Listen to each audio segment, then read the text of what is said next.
A couple things I noticed. So obviously we feel good when we're helping other people, but Yeah. something else I heard that most people don't do is you refer to yourself in the third person. Mm-hmm. And there's tons of research behind why we should all do that. That when you call yourself by name in your head, it gives you a little bit of psychological distance. Mm-hmm. And it makes it easier to make decisions. Our anxiety goes down. We tend to be wiser when we do that. Mm-hmm.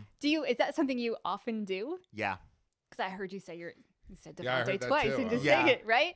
And it's something LeBron James did it when he was trying to make the decision about whether to go from Cleveland to the Miami Heat. And he's on doing this big press release where he says LeBron James has to do what makes LeBron James happy. And people thought he was nuts for calling himself by his own name. But there's actually a lot of research behind it. Even athletes, they perform better when they call themselves by their own name. So I love that you just did that and demonstrated that in real time. Yeah, you're you. right. Because Thank you. I remember after the I think it was the American Music Awards. I went with Jennifer Lopez, and we went back to an after party afterwards, and we were watching her performance. And when she was watching, she's like, "Ooh, she's flipping her hair."